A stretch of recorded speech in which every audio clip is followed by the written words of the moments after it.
Tout à l'heure, je parlais de grille biographique. Je pense que quand on fait une biographie, on doit avoir une grille qui est la même pour tous les personnages qu'on aborde. C'est une grille, je veux dire, une grille chronologique. C'est-à-dire, voilà, lorsqu'il y a telle période, alors évidemment, je me réfère à l'astrologie que je connais, que je pratique plus exactement, et que j'ai élaboré.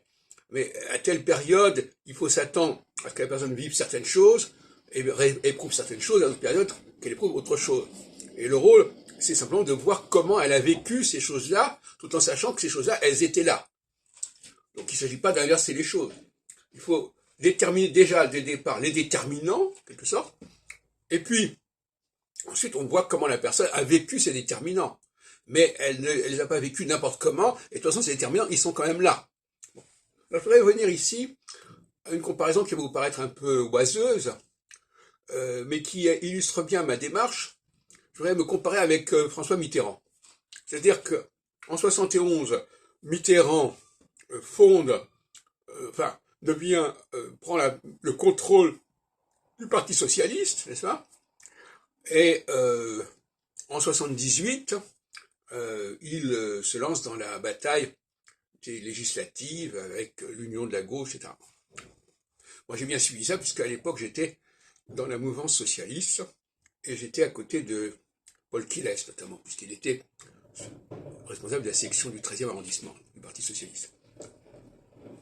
Mais il se trouve que moi-même, j'ai vécu des échéances à peu près comparables. En 74, en 73, je deviens vice-président du Centre national d'astrologie. En 74, je fonde le mouvement astrologique. Et à partir de 78, je me lance dans une grande expérience au niveau international. J'organise des congrès internationaux, je organise des fédérations, des alliances, etc. Donc, et puis pendant la période précédente, de ce qui va de 71 à 78, je publie Clés pour l'astrologie, etc. Je publie des travaux sur l'histoire de l'astrologie. Donc, si vous voulez, cette période de 71 à 89, à 86 par contre, de 15 ans, je la compare avec celle avec qu'avait vécu Mitterrand, ça me paraît impossible. Mais ça n'a rien de scandaleux, puisque de toute façon, nous vivons tous les mêmes périodes au même moment. Bon, donc moi, j'ai vécu la carrière de Mitterrand en temps réel pendant la même période, sauf que j'avais pas le même âge, évidemment.